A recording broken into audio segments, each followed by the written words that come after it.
ವಿಚಾರದಲ್ಲಿ ನಿಮಗೆ bottom of the deck ಬಂದಿರುವಂತಹದ್ದು ಇಂಪ್ರೆಸ್ ಕಾರ್ಡ್ ಬಂದಿದೆ. ಸೊ ಇಂಪ್ರೆಸ್ ಕಾರ್ಡ್ ಏನನ್ನು ರೆಪ್ರೆಸೆಂಟ್ ಮಾಡುತ್ತೆ?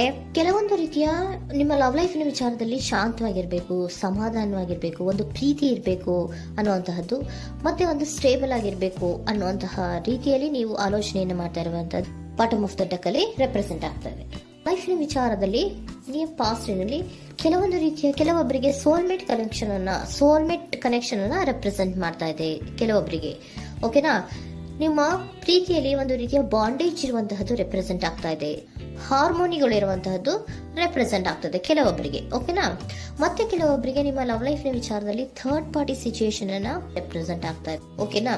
ಥರ್ಡ್ ಪಾರ್ಟಿ ಸಿಚುಯೇಷನ್ಸ್ ಅನ್ನ ರೆಪ್ರೆಸೆಂಟ್ ಮಾಡ್ತದೆ ನಿಯರ್ ಪಾಸ್ಟಿನಲ್ಲಿ ನಿಮಗೆ. ನೆಕ್ಸ್ಟ್ ಕಾರ್ಡ್ ಬಂದಿರುವಂತಹದ್ದು ಪೇಜ್ ಆಫ್ ಸೋರ್ಟ್ಸ್ ಬಂದಿದೆ. ಥರ್ಡ್ ಕಾರ್ಡ್ ಬಂದಿರುವಂತಹದ್ದು ಯಾವುದು? ನಿಮಗೆ ಪೇಜ್ ಆಫ್ ಸೋರ್ಟ್ಸ್ ಬಂದಿದೆ. ಸೊ ಕ್ಯೂರಿಯಾಸಿಟಿ ಇದ್ದಂತಹ, ನಿಮ್ಮ ಲವ್ ಲೈಫಿನ ವಿಚಾರದಲ್ಲಿ ಒಂದು ಕ್ಯೂರಿಯಾಸಿಟಿ ಇದ್ದಂತಹ, ಒಂದು ರೀತಿಯ ಬಾಂಡೇಜ್ ಇದ್ದಂತಹ, ಸ್ವಲ್ಪ ನೀವು ಮಾತಾಡಿರುವಂತಹ ಸಾಧ್ಯತೆಗಳು ರೀಸೆಂಟ್ ಪಾಸ್ಟಿನಲ್ಲಿ ರೆಪ್ರೆಸೆಂಟ್ ಆಗ್ತಾ ಇದೆ.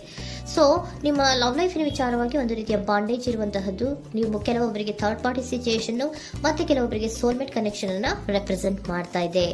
ಮತ್ತೆ ನಿಮ್ಮ ಲವ್ ಲೈಫಿನ ವಿಚಾರದಲ್ಲಿ ನೀವು ಮಾತಾಡಿರುವಂತಹದ್ದು ಕೂಡ ಕೆಲವೊಂದು ರೀತಿಯ ಮಾತುಕತೆಗಳು ಆಡಿರುವಂತಹದ್ದು, ಹೊಸ ಐಡಿಯಾಗಳನ್ನ ಮಾಡಿರುವಂತಹದ್ದು ಇಲ್ಲಿ ರೆಪ್ರೆಸೆಂಟ್ ಆಗ್ತದೆ. ಮೇ ಬಿ ನೀವು ಫ್ರೆಂಡ್ಸ್ ಗಳ ಮೂಲಕ ನೀವು ನಿಮ್ಮ ಪರ್ಸನ್ ಅನ್ನ ಭೇಟಿಯಾಗಿರಬಹುದು. ಯಾವುದೋ ಕೆಲವೊಂದು ಫಂಕ್ಷನ್ ಗಳಲ್ಲಿ ನೀವು ನಿಮ್ಮ ಪರ್ಸನ್ ಅನ್ನ ಭೇಟಿಯಾಗಿರುವಂತಹ ಸಾಧ್ಯತೆಗಳು ಇದೆ ಅನ್ನೋದನ್ನ ನಿಮ್ಮ ಪಾಸ್ಟಿನಲ್ಲಿ ರೆಪ್ರೆಸೆಂಟ್ ಮಾಡ್ತಾ ಇದೆ. ನೆಕ್ಸ್ಟ್, ಅಟ್ ಪ್ರೆಸೆಂಟಿನಲ್ಲಿ ಯಾಕೋ ನಿಮ್ಮ ಲವ್ ಲೈಫಿನ ವಿಚಾರದಲ್ಲಿ ಫೀಲಿಂಗ್ ಲೆಫ್ಟ್ ಔಟ್ ಆಗಿರುವಂತಹ ಸಾಧ್ಯತೆಗಳು ರೆಪ್ರೆಸೆಂಟ್ ಆಗ್ತಾ ಇದೆ. ಅಟ್ ಪ್ರೆಸೆಂಟಿನಲ್ಲಿ ಯಾಕೋ ಕೆಲವೊಂದು ರೀತಿಯ ಚಿಂತೆಗಳಿರುವಂತಹದ್ದು, ವರೀಸ್ಗಳಿರುವಂತಹದ್ದು, ಬೇಜಾರಿನಲ್ಲಿ ನಿಮ್ಮ ಲವ್ ಲೈಫಿನ ವಿಚಾರದಲ್ಲಿ ಇರುವಂತಹದ್ದು ರೆಪ್ರೆಸೆಂಟ್ ಆಗ್ತಾ ಇದೆ. ಯಾಕೆ ಅಂದ್ರೆ ನಿಮ್ಮ ಲವ್ ಲೈಫಿನ ವಿಚಾರವಾಗಿ ಕೆಲವೊಂದು ರೀತಿಯ ಬದಲಾವಣೆಗಳಾಗ್ತಾ ಇರುವಂತಹದ್ದು ರೆಪ್ರೆಸೆಂಟ್ ಆಗ್ತಾ ಇದೆ. ಯಾಕೋ ಕೆಲವೊಂದು ಚೇಂಜಸ್ಗಳಾಗ್ತಾ ಇರೋದ್ರಿಂದ ನೀವು ಬೇಜಾರಿನಲ್ಲಿ ಇರುವಂತಹದ್ದು.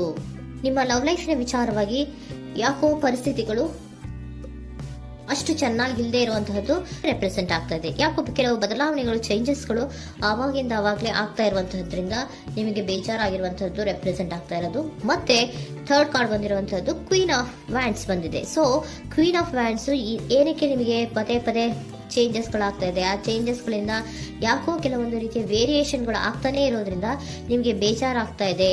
ಸೊ ಅದಕ್ಕೋಸ್ಕರ ನೀವೇನ್ ಮಾಡ್ತೀರಾ? ಬಹಳ ಧೈರ್ಯವಾಗಿ ಕೆಲವೊಂದು ನಿರ್ಣಯಗಳನ್ನ ಮಾಡುವಂತಹ ಸಾಧ್ಯತೆಗಳು ಅಟ್ ಪ್ರೆಸೆಂಟ್ ನಲ್ಲಿ ರೆಪ್ರೆಸೆಂಟ್ ಆಗ್ತಾ ಇದೆ. ಬಹಳಷ್ಟು ಧೈರ್ಯದಿಂದ ಇಂಡಿಪೆಂಡೆಂಟ್ ಆಗಿ ಕೆಲವೊಂದು ನಿರ್ಣಯಗಳನ್ನ ಮಾಡಬೇಕು ಅನ್ನುವಂತಹ ಆಲೋಚನೆಗಳನ್ನ ಮಾಡ್ತಾ ಇರುವಂತಹದ್ದು ರೆಪ್ರೆಸೆಂಟ್ ಆಗ್ತಾ ಇದೆ. ಯಾಕೆ ಅಂದ್ರೆ ಆವಾಗಿಂದಾಗೆ ನಿಮ್ಮ ಲವ್ ಲೈಫಿನ ವಿಚಾರದಲ್ಲಿ ತುಂಬಾ ಏರುಪೇರುಗಳಾಗ್ತಾ ಇರೋದ್ರಿಂದ ಆ ವಿಚಾರದಲ್ಲಿ ಸ್ವಲ್ಪ ಬೇಜಾರುಗಳು ಇರುವಂತಹದ್ದು ರೆಪ್ರೆಸೆಂಟ್ ಆಗ್ತದೆ. ಇನ್ ಇಮಿಡಿಯೇಟ್ ಫ್ಯೂಚರಿನಲ್ಲಿ ಯಾಕೋ ನೀವು ಕೆಲವೊಂದು ವಿಚಾರಗಳಲ್ಲಿ ನೋಡಿ ಆತಂಕ ಪಡ್ತಾ ಇರುವಂತಹ, ಎಗೇನ್ ಬೇಜಾರನ್ನ ಪಡ್ತಾ ಇರುವಂತಹದ್ದು, ನಿದ್ರಾಹೀನತೆಯನ್ನ ಮಾಡ್ಕೋತಾ ಇರುವಂತಹದ್ದು, ಸ್ಟ್ರೆಸ್ಸಿನಲ್ಲಿ ಇರುವಂತಹದ್ದು ರೆಪ್ರೆಸೆಂಟ್ ಆಗ್ತಾ ಇದೆ.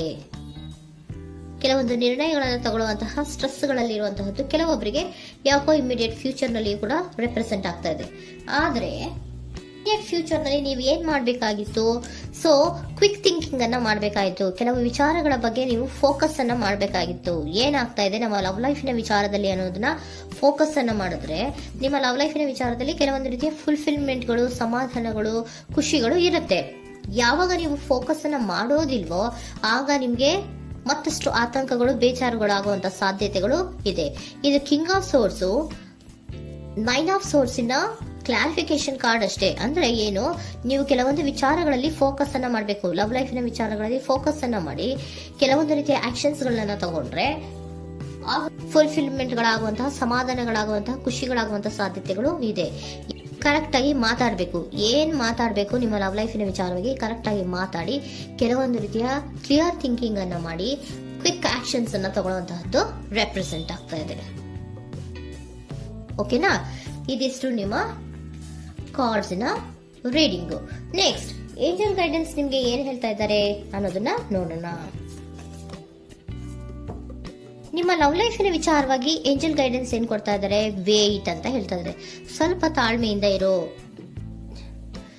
ಅವಸರದಲ್ಲಿ ಯಾವ ನಿರ್ಧಾರವನ್ನ ಕೂಡ ಮಾಡಬೇಡ ಅನ್ನೋದನ್ನ ಏಂಜಲ್ ಗೈಡೆನ್ಸ್ ಕೊಡ್ತಾ ಇದ್ದಾರೆ. It's up to you. ಇದು ಎಲ್ಲ ನಿನಗೆ ಬಿಟ್ಟಿರುವಂತಹದ್ದು.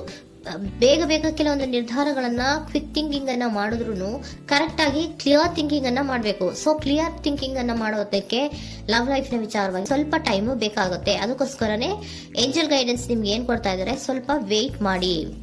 ಇಟ್ಸ್ ಅಪ್ ಟು ಯು, ಇದು ನಿಮ್ಗೆ ಬಿಟ್ಟಿರುವಂತಹದ್ದು.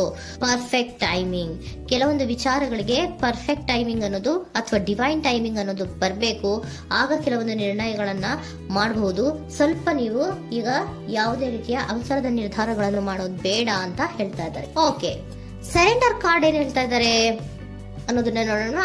So surrender frustration doesn't open any doors. The key to resolving a dilemma, dissolving a block, is to take a breath, center yourself and regroup so may approach the situation more calmly. Frustration, ಹತಾಶೆ ಅನ್ನೋದು ಮಾಡ್ಕೋಬೇಡಿ. ಹತಾಶೆ ಮಾಡ್ಕೊಳ್ಳೋದ್ರಿಂದ ನಿಮ್ಗೆ ಯಾವುದೇ ರೀತಿಯ ಹೊಸ ಐಡಿಯಾಗಳು ಬರಲ್ಲ, ಹೊಸ ಥಿಂಕಿಂಗ್ಗಳು ಬರಲ್ಲ, ಕ್ಲಿಯರ್ ಥಿಂಕಿಂಗ್ ಅನ್ನ ಮಾಡಕ್ಕೆ ಸಾಧ್ಯ ಆಗಲ್ಲ. ಸೊ ಅದಕ್ಕೆ ನೀವೇನ್ ಮಾಡ್ಬೇಕು, ಫ್ರಸ್ಟ್ರೇಷನ್ ಅನ್ನ ಬಿಟ್ಬಿಟ್ರೆ ನೀವು ಸಮಾಧಾನವಾಗಿ ಯೋಚನೆ ಮಾಡಿ ಕೆಲವೊಂದು ನಿರ್ಧಾರಗಳನ್ನ ಮಾಡಿ ಅನ್ನೋದನ್ನ ಸರೆಂಡರ್ ಕಾರ್ಡ್ ಕೂಡ ನಿಮಗೆ ಹೇಳ್ತಾ ಇದ್ದಾರೆ. ಸೊ ನಿಮ್ಮ ಲವ್ ಲೈಫಿನ ವಿಚಾರದಲ್ಲಿ ಈಗ ಸ್ವಲ್ಪ ನಿಮಗೆ ಬೇಜಾರುಗಳಿರುವಂತಹದ್ದು, ಕೆಲವೊಂದು ಬದಲಾವಣೆಗಳು, ವೇರಿಯೇಷನ್ಗಳು ಆಗ್ತಾ ಇರುವಂತಹದ್ದು ರೆಪ್ರೆಸೆಂಟ್ ಆಗ್ತಾ ಇದೆ. ಸೊ ನಿಮ್ಮ ಲವ್ ಲೈಫಿನ ವಿಚಾರಕ್ಕೆ ಫ್ಯೂಚರಿನಲ್ಲಿ ಕೆಲವೊಂದು ಆಕ್ಷನ್ಸ್ ಅನ್ನ ತಗೋಬೇಕಾದ್ರೆ ಸ್ವಲ್ಪ ವೇಟ್ ಮಾಡಬೇಕು, ಕ್ಲಿಯರ್ ಆಗಿ ಥಿಂಕ್ ಮಾಡಬೇಕು, ಅದರಲ್ಲಿ ಆಕ್ಷನ್ಸ್ ಅನ್ನ ತಗೋಬೇಕು ಅನ್ನೋದನ್ನ ಹೇಳ್ತಾ ಇದ್ದಾರೆ. ಓಕೆನಾ? ಆಗ ಮಾತ್ರ ನಿಮ್ಗೆ ನಿಮ್ಮ ಎನರ್ಜಿಯಲ್ಲಿ ಏನ್ ಶಾಂತತೆ ಬರಬೇಕು ಅಂತ ಹೇಳ್ತೀರಲ್ಲ, ಆ ಶಾಂತತೆ ಏನ್ ಬರಬೇಕು, ಲವ್ ಲೈಫಿನ ವಿಚಾರವಾಗಿ ಶಾಂತತೆ ಯಾವಾಗ ಬರುತ್ತೆ ಅಂದ್ರೆ ನೀವು ಕ್ಲಿಯರ್ ಥಿಂಕಿಂಗ್ ಅನ್ನ ಮಾಡಿದಾಗ ಮಾತ್ರ ಬರುವಂತಹದ್ದು ಅನ್ನೋದು ಕಾರ್ಡ್ಸ್ ಗಳಲ್ಲಿ ರೆಪ್ರೆಸೆಂಟ್ ಆಗ್ತದೆ.